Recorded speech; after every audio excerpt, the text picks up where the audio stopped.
오늘은 마가의 다락방에서 큰 능력을 받고 또 예수님의 3년 동안 수제자였던 베드로가 믿음 지키려고 흩어져 있는 이들에게 편지한 내용 전반의 후반에 대한 말씀 전하면서 은혜를 받고자 합니다. 오늘 성경 4장 1절을 보니까 이렇게 말하고 있습니다. 그리스도께서 이미 육체의 고난을 받으셨으니 너희도 같은 마음으로 갑옷을 삼으라. 이는 육체의 고난을 받은 자는 죄를 거쳤음이니라고 하는 말을 하고 있습니다. 여기에 보면 갑옷을 입어라 라는 말하죠. 마음으로 갑옷을 입어라. 이 갑옷을 삼아라 또 말씀하죠. 여러분, 갑옷, 저 해외에 가서 성지순례차 가면 갑옷을 볼 수가 있어요.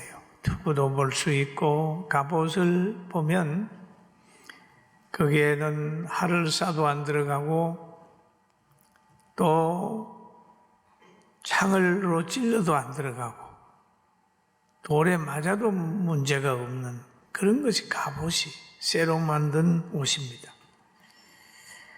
그런데 베드로 사도는 믿음의 성도들을 향하여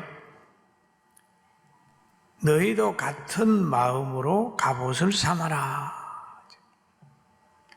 여러분, 마음의 갑옷이 있다. 마음의 갑옷, 마음으로 갑옷을 삼아라. 그러면 누가 무슨 말을 해도 상처받지 마라. 누가 무슨 말을 해도 마음이 움직이지 말아라. 마음의 변화가 이루어지지 않는다. 그런 말, 마음의 갑옷을 삼아라.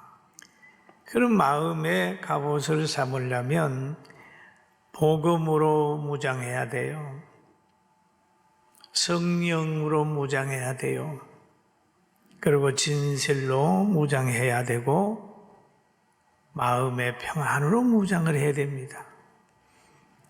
그러면 세상 사람들은 권력으로 갑옷을 삼고 돈으로 갑옷을 삼고 어떤 배경으로 갑옷을 삼고 그러면서 자기를 보호하려고 몸부림칩니다마는 우린 예수 그리스도 안에 있을 때 그것이 갑옷이 되고 그것이 안식처가 되고 그것이 진지가 되고 그것이 초롱석이 될 수 있어요.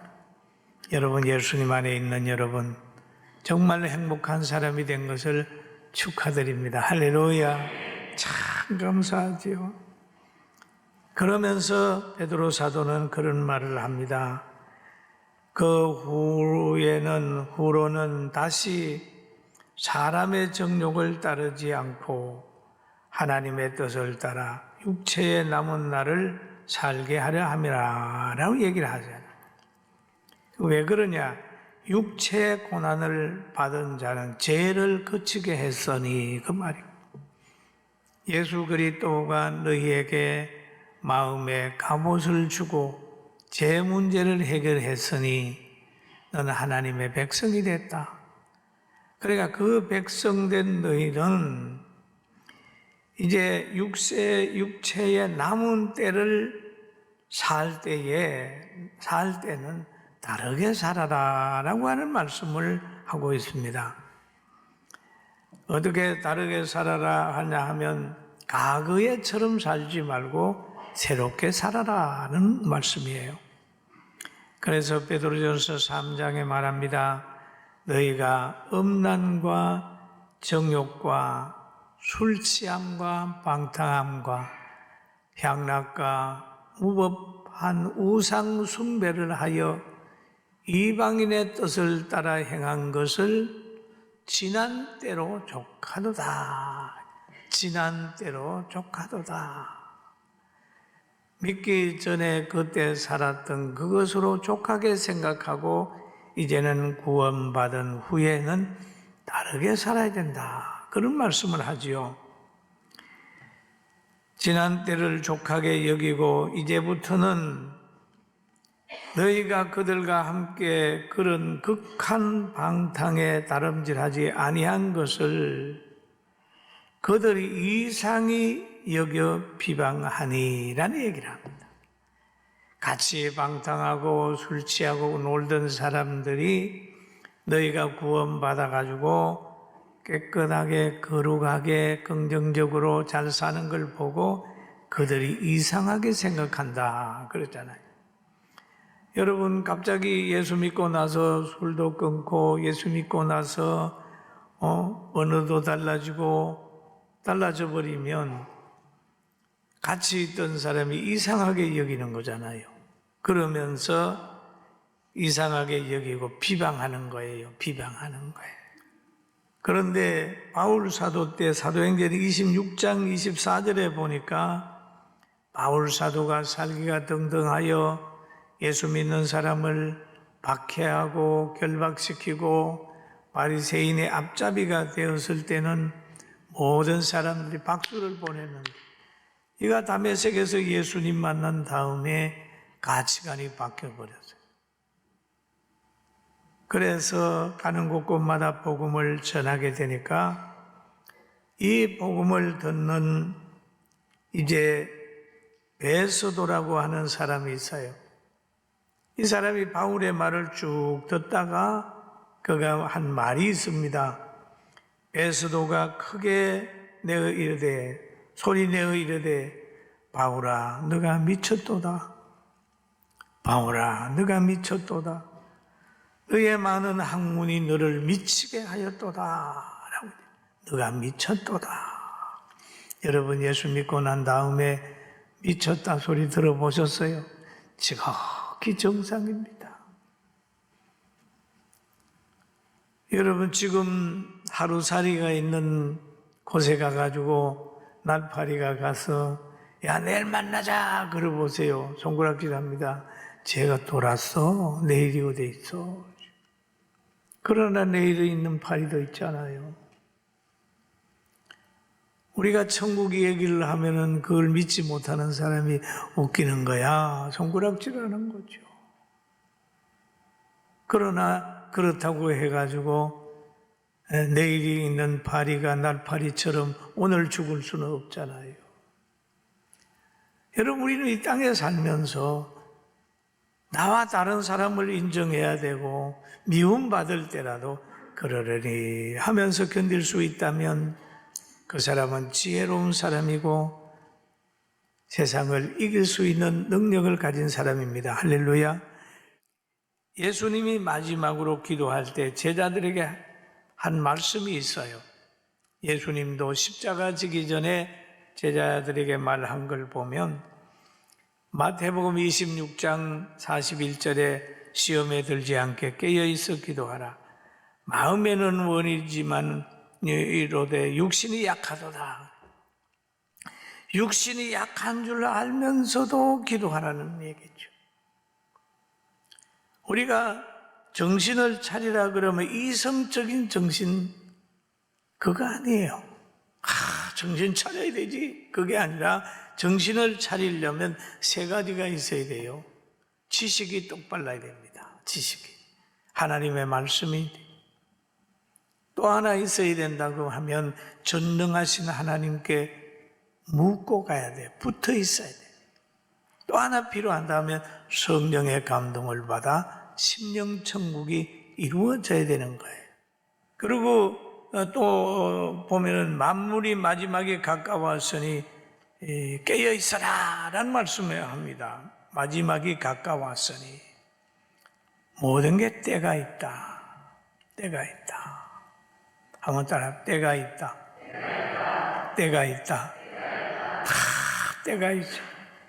자연에서도 보면 씨 뿌릴 때가 있고 김 맬 때가 있고 수확할 때가 있고 곡간에 넣을 때가 있잖아요. 때가 있어요. 때를 잘 알아야 됩니다. 성장할 때가 있고 일할 때가 있고 때가 있습니다. 그래서 솔로몬도 전도서 3장에 보면은 이렇게 얘기를 하죠. 범사에 기한이 있고 천하 만사가 때가 있나니 그랬대. 날 때가 있고 죽을 때가 있으며 심을 때가 있고 심은 것을 뽑을 때가 있으며 죽일 때가 있고 치료시킬 때가 있으며 헐 때가 있고 세울 때가 있으며 울 때가 있고 웃을 때가 있으며 슬퍼할 때가 있고 춤출 때가 있으며 돌을 던져버릴 때가 있고 돌을 거둘 때가 있으며 안을 때가 있고 않는 일을 멀리할 때가 있으며 때가 있잖아요. 아이들 양육할 때가 있고 출산할 때가 있고 노년이 되게 되면 천국에 갈 준비를 할 때가 있고 봉사할 때가 있습니다. 여러분 때에 맞게 살아가기를 주의 이름으로 축원합니다. 우리 찬양대도 때가 있을 거예요. 90대게 되면 그 세워줘 안 세워줘 때가 있어요. 마찬가지입니다. 청년들도 때가 있습니다. 때를 놓치지 않고 결혼도 하고 때를 놓치지 않고 뭐도 하고 뭐 이런 것들이 많이 있어야 됩니다. 그러면서 사람이나 짐승이나 식물까지라도 때를 잘 알아야 됩니다. 때를 잘.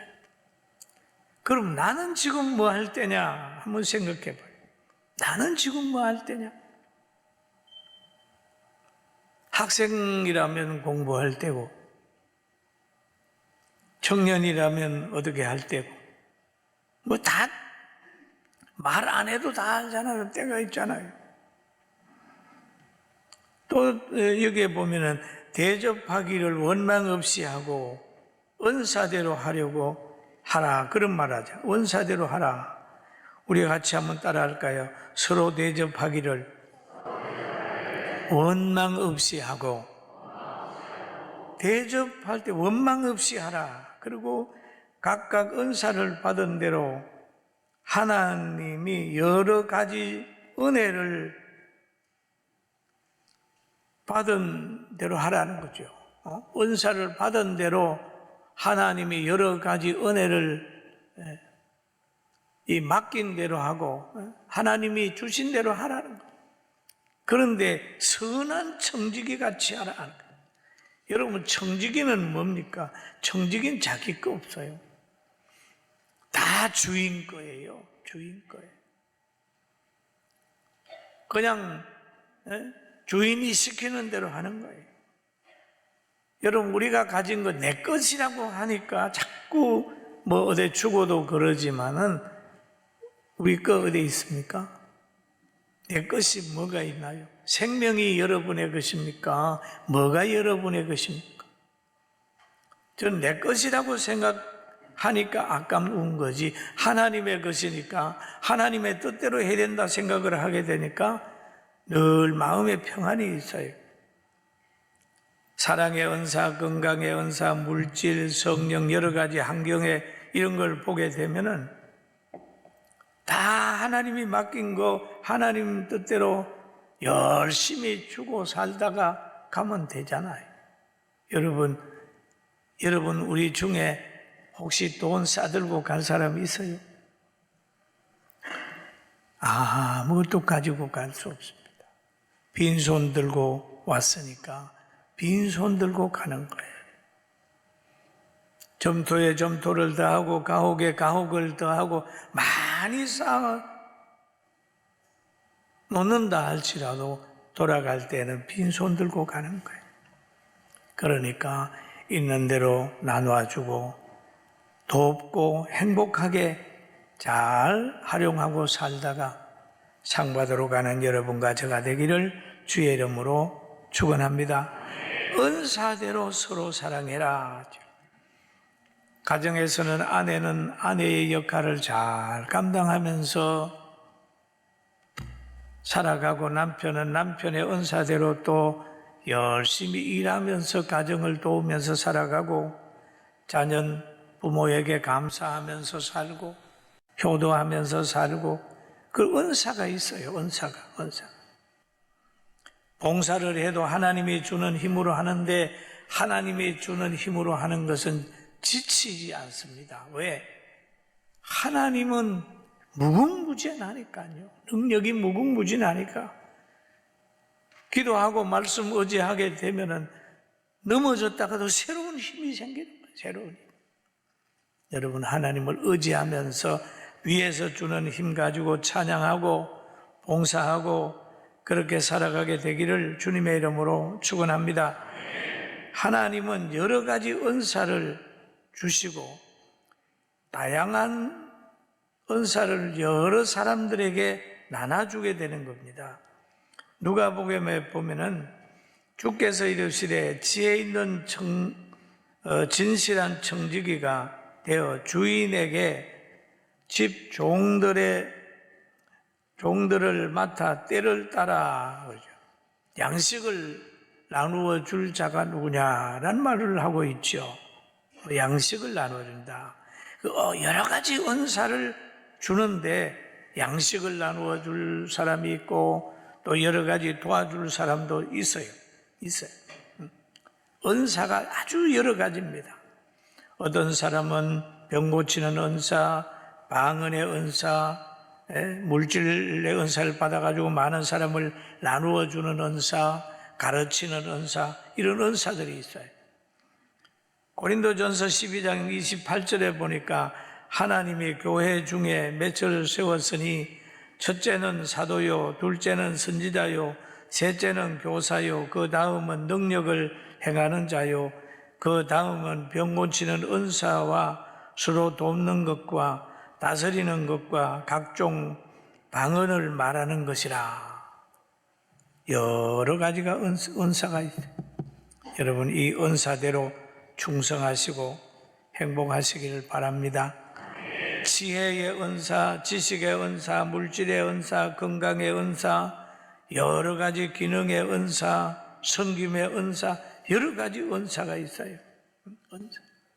그런데 이 은사가 가장 활발하게 이루어졌을 때가 바로 초대교회 오순절 후에 있었던 겁니다.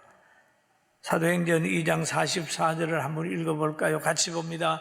믿는 사람들이 다 함께 있어 모든 물건을 서로 통용하고 또 재산과 소유를 팔아 각 사람의 필요를 따라 나누어 주며 날마다 마음을 같이하여 성전에 모이기를 힘쓰고 집에서 떡을 떼며 기쁨과 순전한 마음으로 음식을 먹고 하나님을 찬미하며 또 온 백성에게 칭송을 받으니 주께서 구원받는 사람을 날마다 더하게 하시리라. 아멘. 그렇습니다. 보세요. 그 은사를 다 나누었어요. 돈 있는 사람은 돈, 집 있는 사람도 집도 팔아가지고 다 가난한 사람이 없었어요. 이게 좋은 공동체잖아요. 좋은 가정이잖아요. 우리 세계 사람들이 다 그리스도의 정신을 가지고 있으면 가난한 나라 없습니다. 지금 미국 같은 나라 가보세요. 굉장히 넓어요. 농사 잘 지어가지고 가난한 나라 다 나눠주고 또 저 열대지방에 갔더니 이모작 하잖아요. 이모작 해가지고 쌀 없는 곳에는 쌀도 나눠주고 이렇게 해보세요.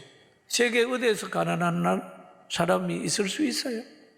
그런데 자기만들만 살려고 뭐가 곡물값 내리게 되면은 어느 지역에는 농사하지 마라 이래 가지고 자꾸 그걸 가지고 장사를 한단 말이에요. 그러니까 굶어 죽는 사람이 많이 있잖아요. 우리나라도 남북 통일돼 가지고 같이 살게 되면 북한에 굶어 죽겠어요? 수없이 많은 사람이 굶어 죽는데 우리가 음식 쓰레기가 얼마나 많이 나가는 나라입니까? 그런데 북한에 있는 사람들이 독재한다고 국민들을 생각지 않고 그냥 저렇게 하니까 저거 나쁜 나라 아니겠어요? 기독교가 들어가야 돼. 그리스도의 정신이 들어가야 돼. 교회가 북한에 들어가면 당장 성경만 가지고 있어도 처벌을 받는 거예요. 여러분, 우리는 욕심을 버리고 더불어 사는 지혜를 가지게 되기를 주님의 이름으로 축원합니다. 우리 성민은도 마찬가지. 더불어 살아. 제가 우리 성민은을 통해서 25년 동안에 성민은을 통해서 구제도 하고 또 인건비도 주고 그런 거를 한번 계산을 해보라고 그랬더니 2천억이 넘습니다. 정부에서 보조받아서 하고 또 우리 교회에서도 그렇고 성도들이 헌신하고 돈 내고 한 건 200억이 넘는다고 내가 보고를 받았어요. 더불어 같이 살아요. 그리고 우리가 예배를 드리지 않습니까? 예배 드리는 거 뭐 다른 거 없어요. 믿음대로 삽시다라는 얘기. 교회의 메인은 뭡니까? 예배. 그런데 세상 사람들은 보면은 예배는 식전 행사일 뿐이고 애국가 부르고 뭐 자기들이 인사하는 그걸 메인으로 생각하는데 우리는 예배가 하나님 앞에 메인. 우리 성민은의 좋은 점은 뭡니까? 하나님 말씀. 누가 칭찬 안 해도 욕해도 하나님이 주시는 그 은사대로 가난한 자, 병든 자, 장애인, 어르신들 잘 돌아볼 거예요. 어떤 사람들은 또 그럽니다. 교회가 무슨 성민원이 문어발식으로 한다고 얘기를 하는데 여러분 참 무식한 소리가요. 문어발. 여러분 가정을 문어발식으로 가정을 합니까? 할아버지 방 만들고 애기 방 만들고 방 만드니까 방을 문어발식으로 만들어요. 필요하는 거니까 만드는 거. 가정.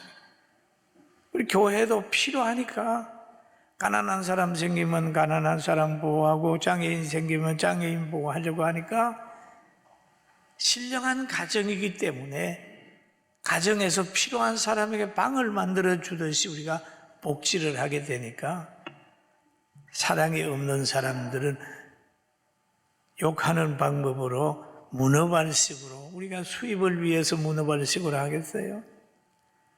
여러분 마음에 갑옷을 입고 상처받지 말고 힘차게 누가 뭐라 그러든지 사랑 실천하고 지도자로 승리하게 되기를 주의 이름으로 축원합니다.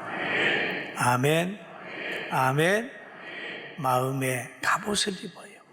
누가 뭐라 그래도 여러분은 절대 상처받지 말고 갑옷을 입었으니까요. 마음에 갑옷을 입었잖아요. 욕하잖아요. 뭐라 그러면 저 사람은 아픈 데가 있나 보다. 아픈 사람은 앓는 소리하고 개는 개소리하고 소는 어머하면 소소리하는 거예요. 사람은 사람 소리하고 축복하는 입술이 되는 거예요. 우리 다 축복하는 입술 되고 선한 청지기로 열심히 살아서 남은 날 동안 행복하게 승리하면서 삽시다. 할렐루야. 기도드리겠습니다.